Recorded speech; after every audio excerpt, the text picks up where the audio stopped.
everybody, welcome back to English 112 Section 2.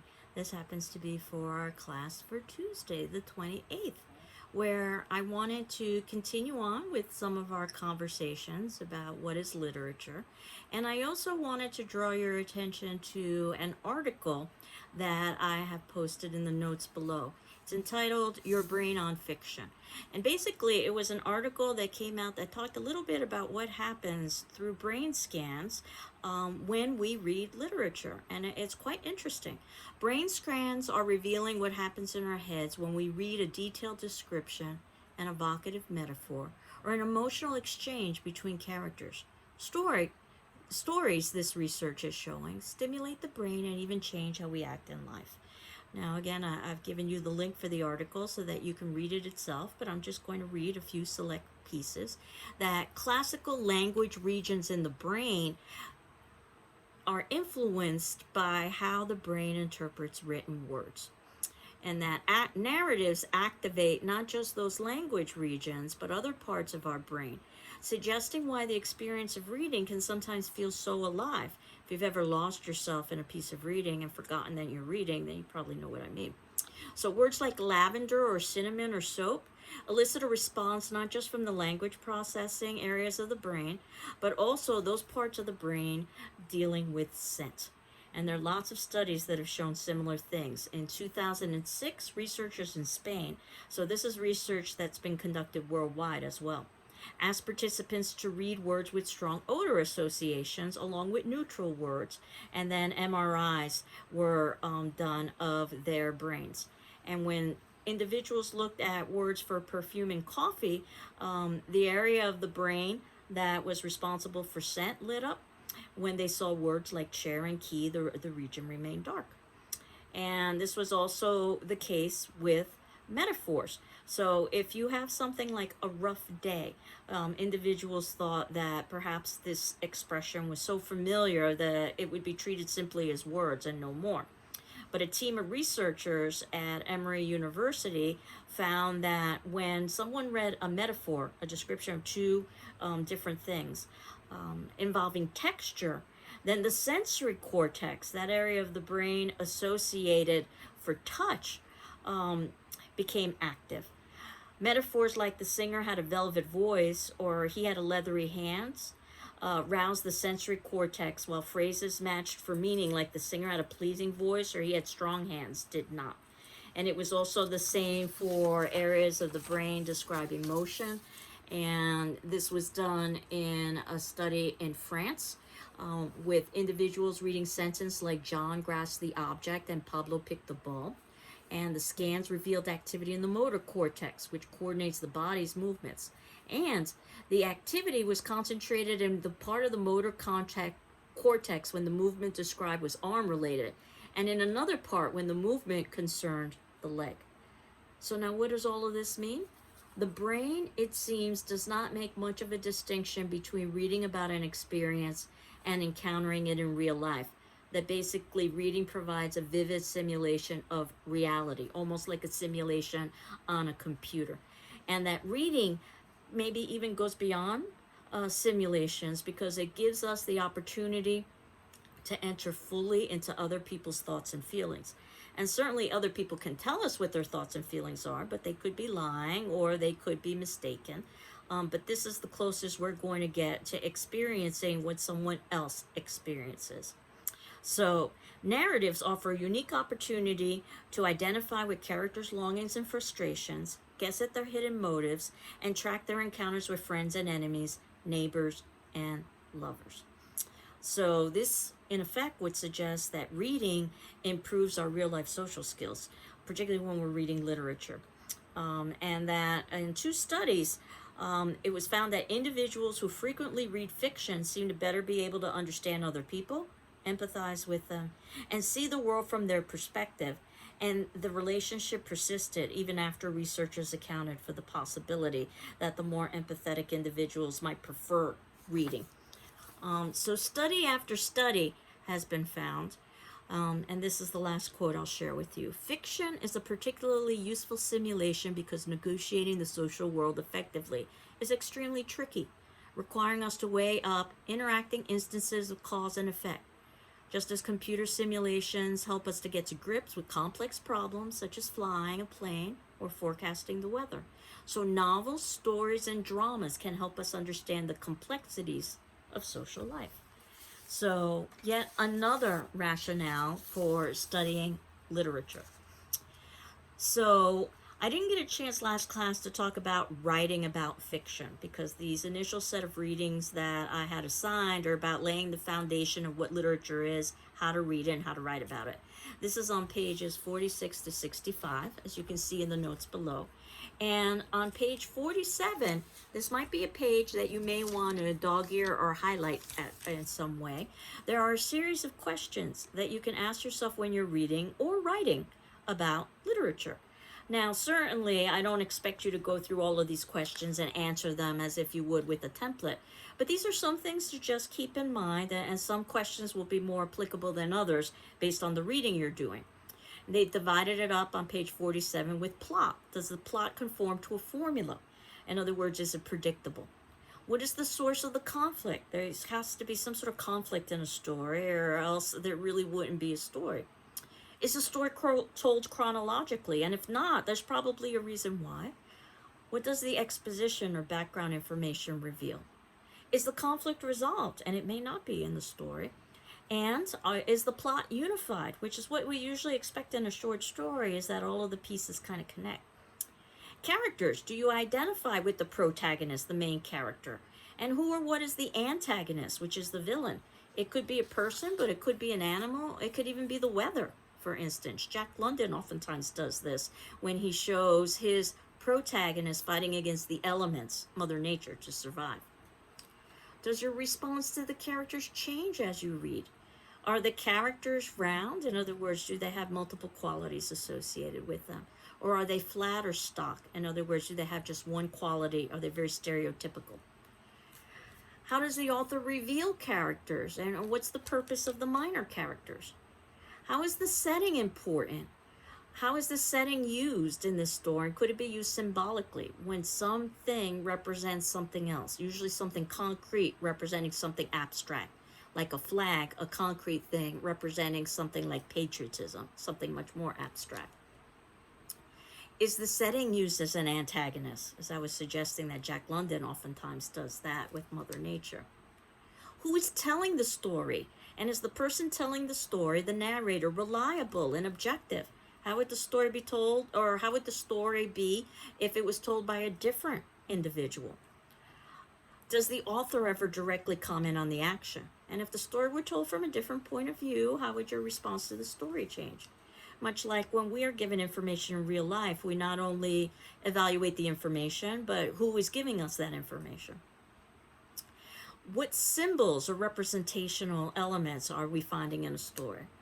What is the theme or the major truth of a story? Is the theme a confirmation of your values, or does it challenge them? We don't necessarily have to agree with the author's perspective, but we do need to identify the author's perspective first.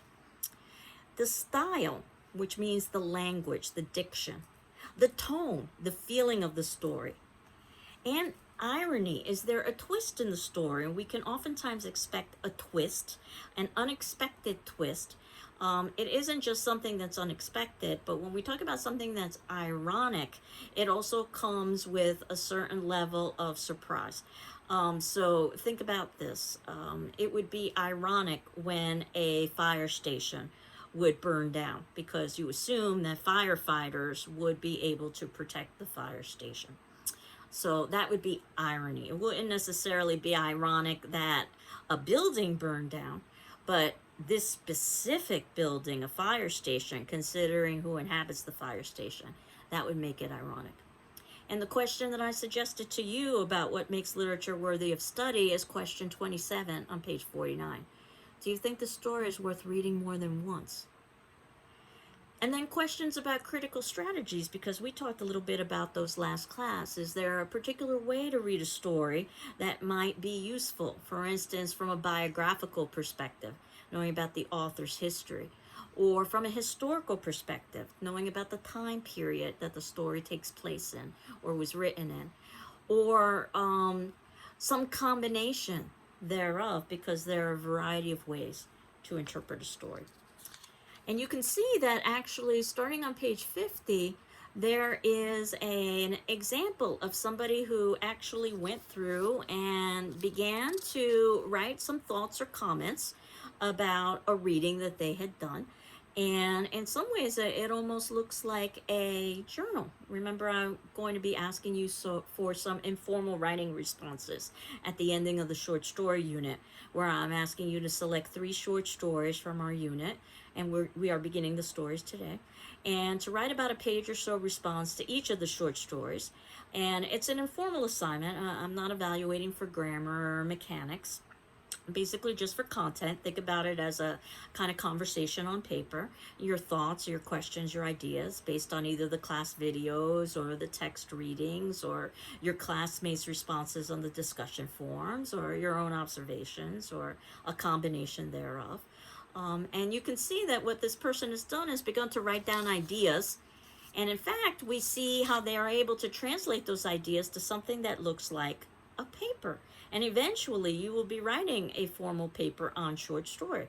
We haven't gotten to that point yet of discussing it, but you can see how writing a journal can help formulate ideas that you can use with the paper.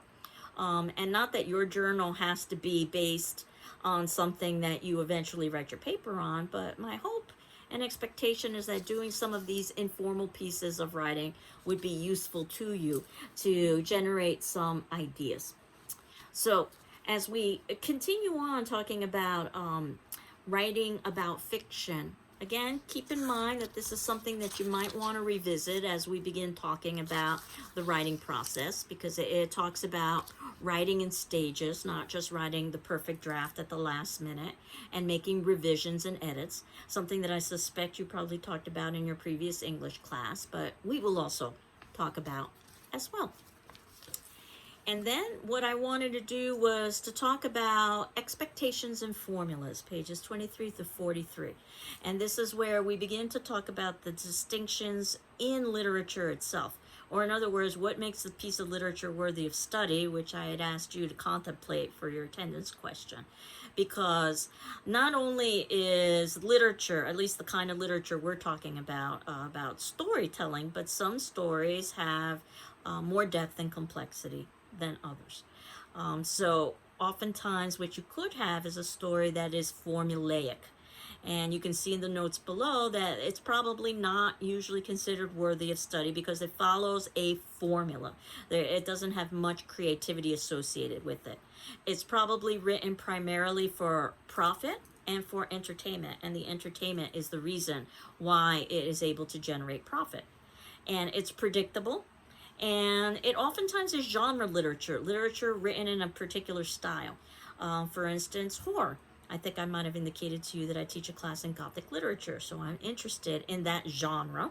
But just because it is in the genre of horror, that doesn't necessarily mean that it is always formulaic, which is what I discuss in that class. Or westerns, or romances, or whatever the case may happen to be. And I don't mean to disparage any of these genres. Again, I indicated that I'm a horror fan. And you know what you are expecting, and you pay your money, and hopefully you get your expectation fulfilled. But what I am suggesting is that probably it doesn't have the kind of depth or complexity that we would be needing in order to devote some time in a literature class for it. And that to give you an idea of what such a thing would look like, I had assigned something, a chapter actually, chapter 11 from a text called The Secret Sorrow. This appears on page 31. And already we get a sense of the way that this is formulaic because a whole book has been written and it's been summarized in just a few sentences about Faye and Kai, and then ultimately we get into the chapter and it should make sense. So in other words, it isn't requiring a lot of thought from us. And before this short story, Secret Sorrow, we're given a formula tip sheet for what individuals in the romance novel field have to follow. And a similar thing exists for other genres as well. And this begins on page 26, where we're told the plot if we're writing a romance novel, has to focus on the growing relationship between the hero and the heroine, and that ultimately love is the major interest, no other interests should interfere, and there should be a happy ending. And again, that would be the formula that one wouldn't be expected to adhere to when we're writing in this genre. The heroine could be a modern American woman between the ages of 19 and 28. In other words, the ages that are considered to be the height of youth and beauty. It reflects today's concerns, and the story is told in the third person from her point of view, because the assumption is that the majority of readers for a romance novel would be female. Though, of course, one need not be female to read a romance novel, so we should read it from her perspective. And she should be attractive and nicely dressed, but not glamorous. That should be reserved for the other woman, which is the rival. And of course, we know that the heroine will win out in the end. Her personality is spirited and independent without being pushy or stubborn. She's self-reliant as well as vulnerable. Kind of tricky, a little bit of perfection on both ends.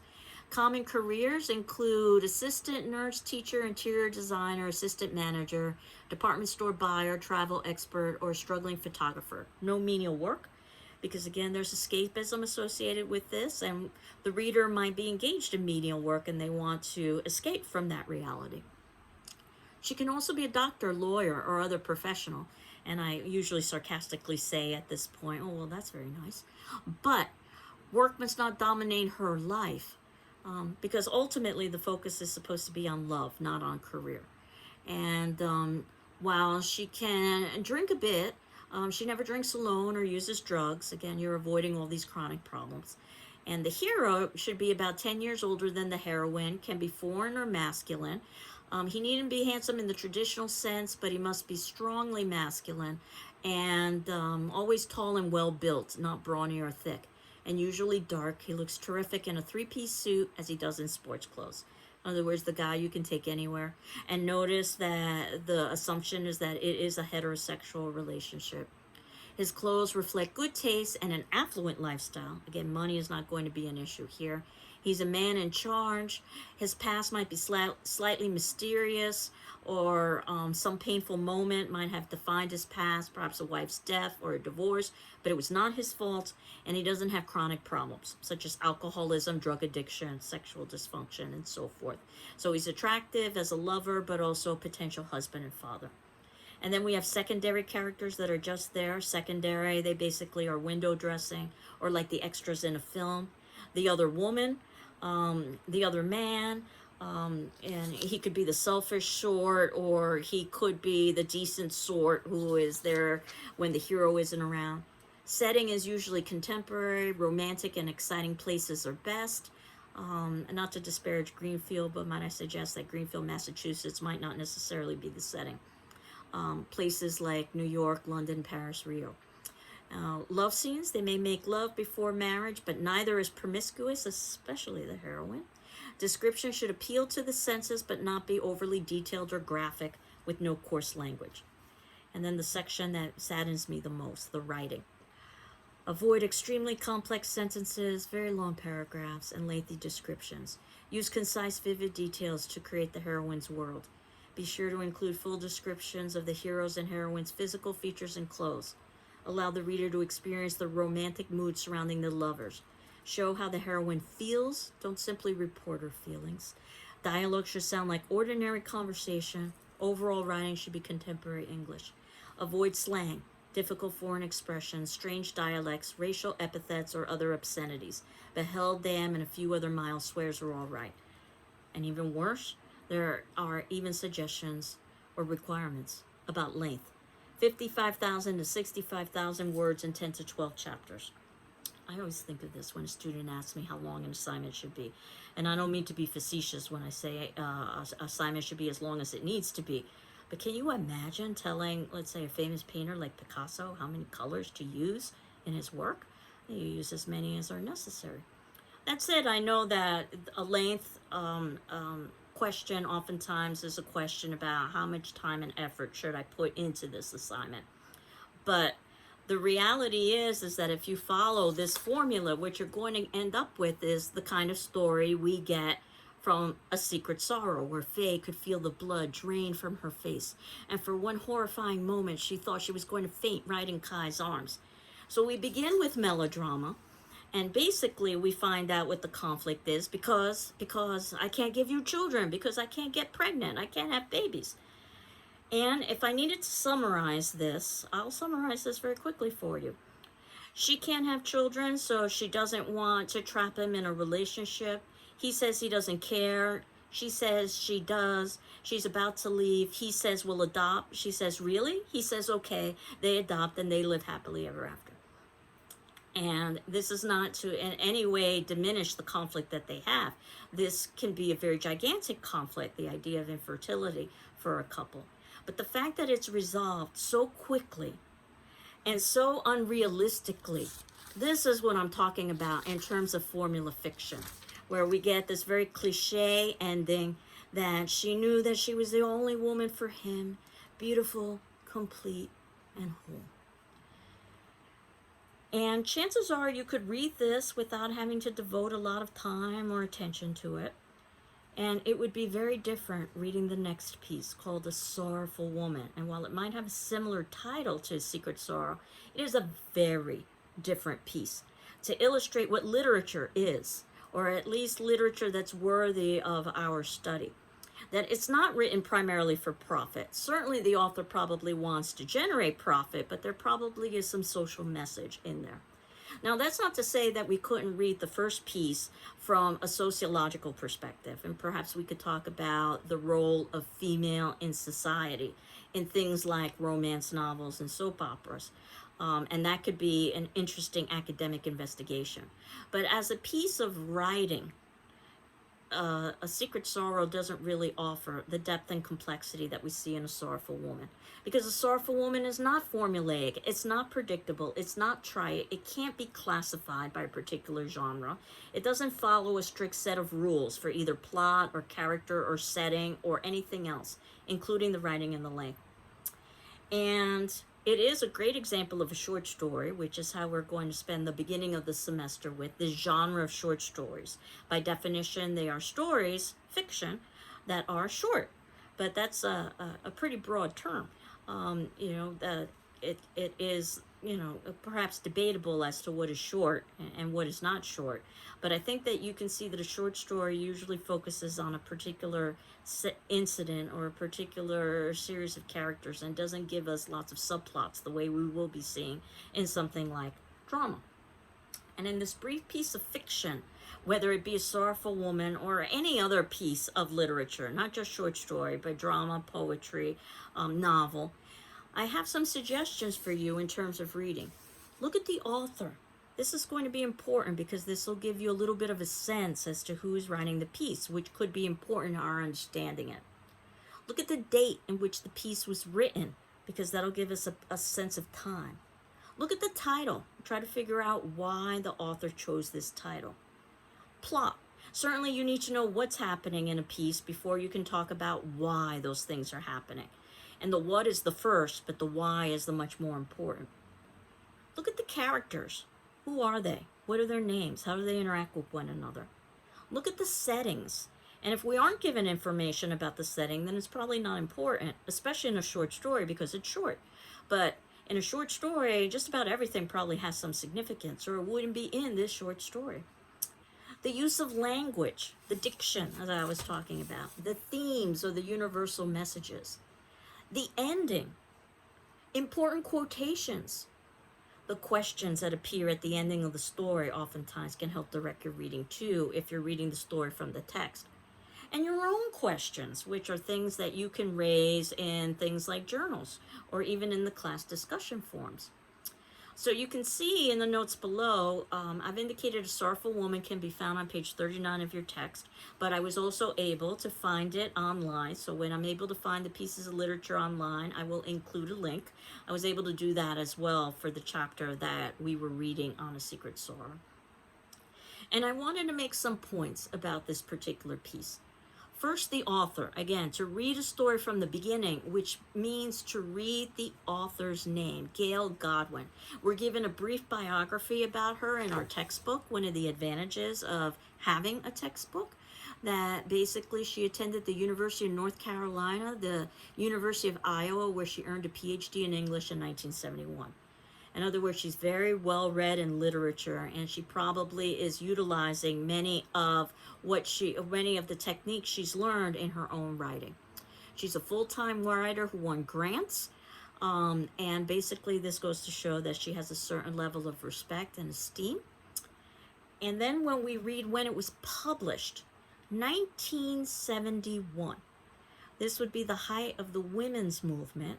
And again, if I haven't read the story, I may not necessarily be able to make that connection, but certainly as we read the story, and even the title suggests it, that the story is going to be about a sorrowful woman. It's going to be from a female perspective, a female who feels sorrowful. And again, our question is, why would the female feel sorrowful? And Gail Godwin was born, we were told, in 1937. There's no death date, so the assumption is she's still alive. But can you imagine what life would have been like for her growing up in the 1940s and in the 1950s and attending college in things like the 1960s and 70s, which was a very different world. And of course, the construction of this story in 1971 as well. And the title, A Sorrowful Woman. The use of the word A in the title. A is one of many. A book, as opposed to the book, which is a specific book. And again, we may not be able to put together all these pieces initially. We might have to read the story more than once. I suggest 3 times, actually. The first for plot, what's happening. The second for analysis. And then the third to refresh your memory before you're going to discuss it or write about it. That said, I understand that that might not always be a possibility. But after we read the story, especially because we're given characters with no names, I think it makes sense that it's called A Sorrowful Woman, one of many, rather than The Sorrowful Woman, just one person. If the characters were given names, then we would talk about how these characters represent individuals. And part of this story is about filling a role of wife or mother, not being necessarily seen as an individual. And also not being given a name would suggest that there are many, perhaps, individuals, not just one person who is in this situation. Which is how we begin with this story. It's kind of unusual with an opening statement that's in italics. And note, we haven't talked about necessarily the story itself yet. Once upon a time, there was a wife and mother, one too many times. Which is going to be today's attendance question, by the way, asking you, why do you think the story begins with once upon a time there was a wife and mother, one too many times? But what we are told at the beginning, as we continue to read, that this is happening on a winter evening. We already know that things like the times of day or the seasons can represent particular time periods. Winter oftentimes represents descent or old age. The same with evening. And she looked at them, the husband, durable, receptive, gentle. The child, a tender golden 3. So one would expect perfection, the kind of life Faye wanted in A Secret Sorrow. But then the next line is quite jarring. The sight of them made her so sad and sick, she didn't want to ever see them again. And of course the question is, why does she feel so sad and sick? The husband continually, and notice how he's not named, neither is the child. Again, that takes away their individuality and focuses on the fact that perhaps they can represent one of many. The husband says he understands, though throughout the story, one suspects, at least based on his actions, that he doesn't understand. Again, keep in mind the time period, 1971. It's not that he doesn't want to understand. He probably doesn't have the skills or the capability to understand. In fact, I'm not even sure the wife herself, the sorrowful woman, understands why she feels sad or sick. And we're told that basically, he's going to begin taking over some of the roles for the wife. He's going to put the child to bed. One assumes that this is a task that she would be responsible for. And she asks if he could read the story to the child about the monkey who ate too many bananas. This idea of too many. Remember the opening line? One too many times. And what happens when something happens too often and it makes you sick? The child is described with gray eyes, and gray can be seen in a lot of ways, but gray oftentimes has lots of negative associations with sadness and depression.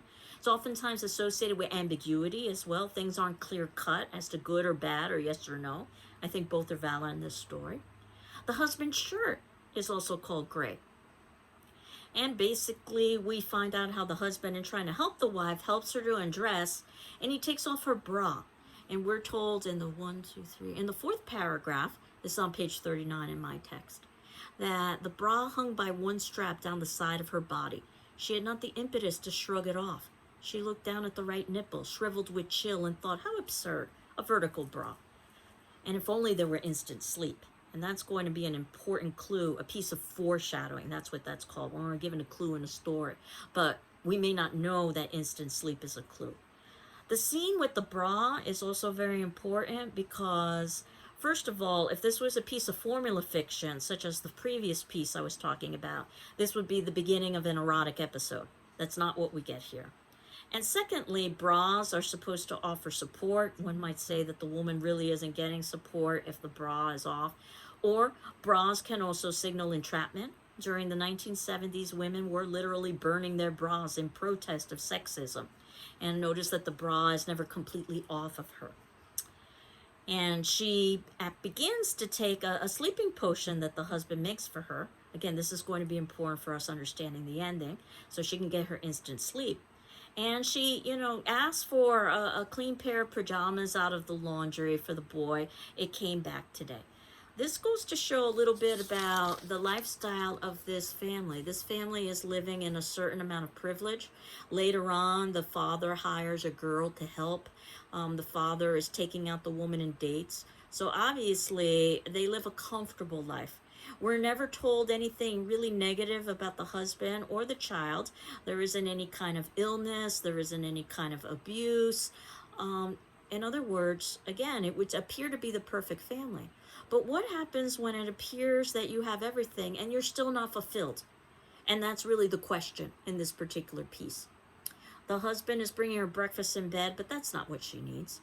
The child is pretending to be things like a tiger, and a vicious tiger. And notice the imagery here, something that's predatory. That's how she thinks of her child, as something dangerous and predatory. At one point, he scratches her wrist, and she sees a little droplet of blood. And this is also something that's going to be some foreshadowing for the ending.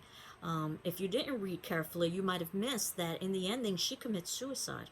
And slashing one's wrist is a common form of suicide, though she does it by overdosing on that sleeping potion, which I'll get to in a moment.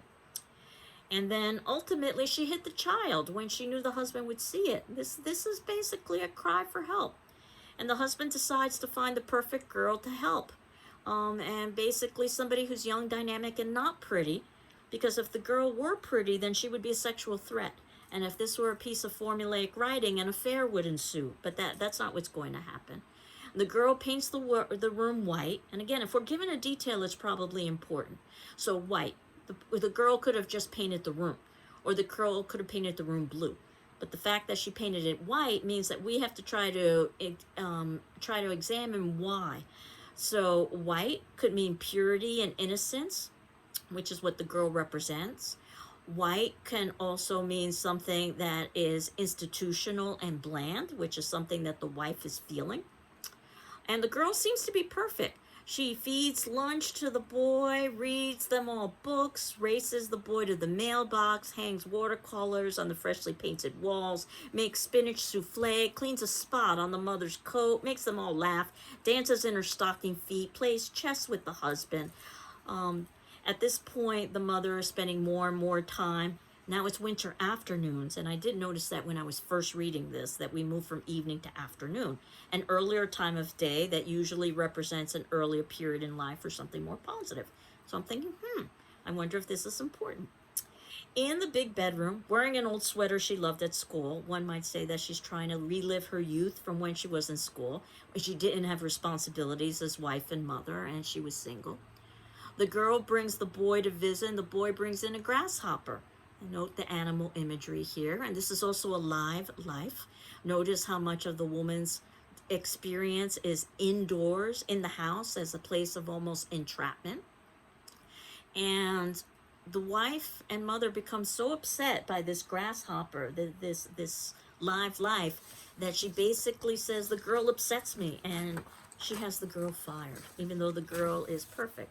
And then ultimately the husband tries to help, though there is a modern day term called enable, that the help he's giving is not help at all, but merely encouraging her to continue with her sickness, whether he does it deliberately or so, that he takes on all of the tasks.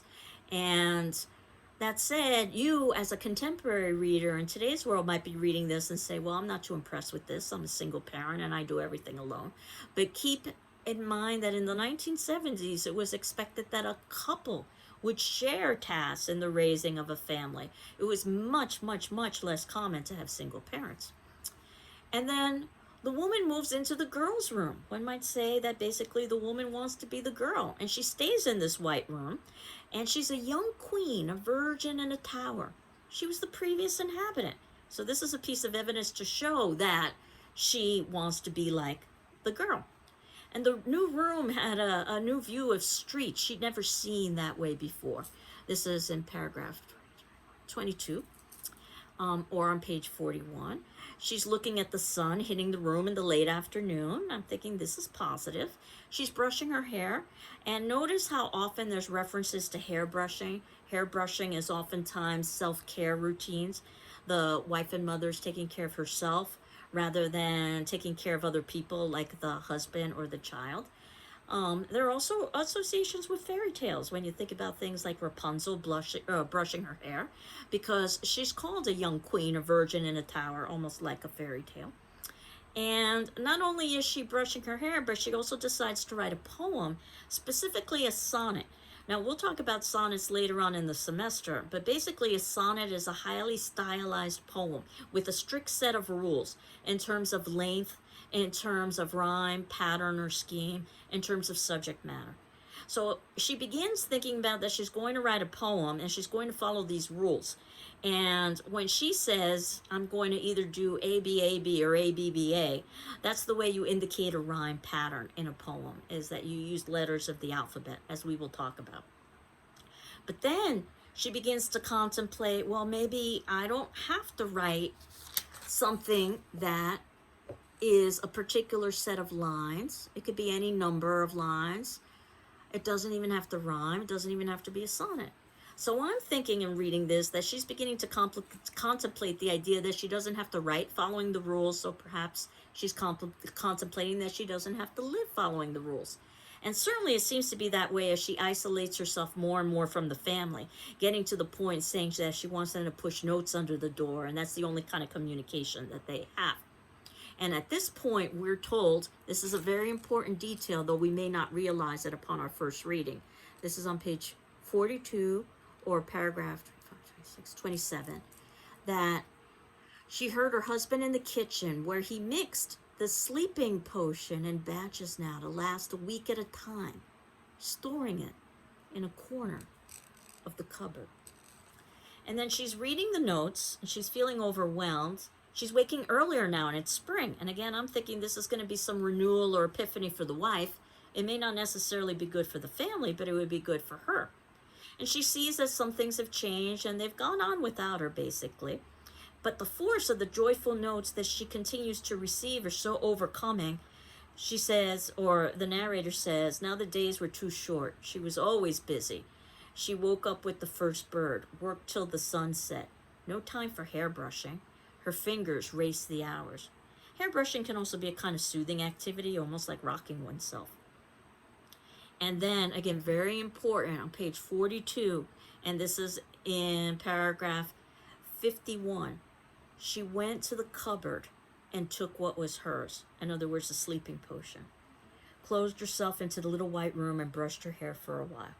And then the man and the boy came home and found 5 loaves of warm bread, a roast stuffed turkey, a glazed ham, 3 pies of different fillings, 8 molds of the boy's favorite custard, a 2-week supply of freshly laundered sheets and shirts and towels, 2 hand-knitted sweaters, note that they're both gray, A sheaf of marvelous watercolor beasts accompanied by mad and fanciful stories no one could ever make up again. A tablet full of love sonnets. Keep in mind that now she's reverted back to writing sonnets, this very regimented form. The house smelled of spring and renewal. The man ran to the little room, could not contain himself to knock, flung open the door. And the boy, even though the boy doesn't understand what's happening, still very astutely says, so if you've ever heard the expression out of the mouths of babes, she's tired from doing all our things again. The boy understands on some level that this woman felt overwhelmed by the role of wife and mother. And then the husband basically rolled tenderly back her eyelids. In other words, she's looking for pupil movements. Laid his ear softly to her breast. He's listening for a heartbeat. Tested the delicate bones of her wrist. He's testing for a pulse. And then he puts his face into her freshly washed hair. In other words, realizing that she's gone and she's dead. The boy, again, not realizing that piece, says, "Can we eat the turkey for supper?" And again, from a child's perspective, yes, the parent is supposed to be there as caretaker. So the parent is supposed to provide the turkey for supper. So certainly, while we're supposed to read this from the woman's perspective, and we're supposed to have empathy for this wife and mother, we can certainly have empathy for the husband. It would be quite interesting to hear this from the husband's perspective.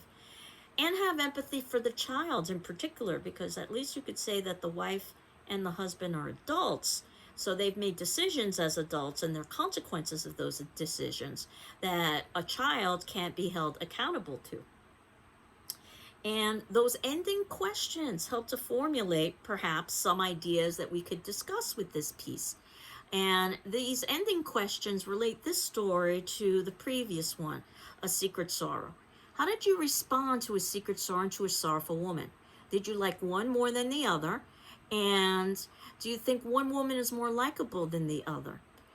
Which one was the easier read? My suspicion that A Sorrowful Woman was much more difficult, that you were initially led with questions and you may not necessarily have been able to figure out everything that was happening, unlike the way you were able to do with The Secret Sorrow.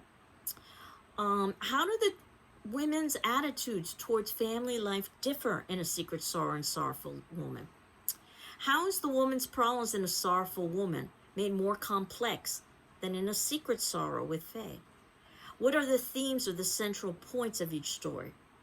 How might A Sorrowful Woman be regarded as an unromantic sequel to A Secret Sorrow? Can both stories be read a second or a third time and still be interesting? And I suggest that our first story really doesn't need to be read a second time because you already know what's going to be happening. While A Sorrowful Woman, our second story, can be read multiple times and still be interesting and reveal new meaning. And that is the criteria for what we talk about, a piece of literature that's worth reading and studying. How do you think a romance formula writer would end A Sorrowful Woman?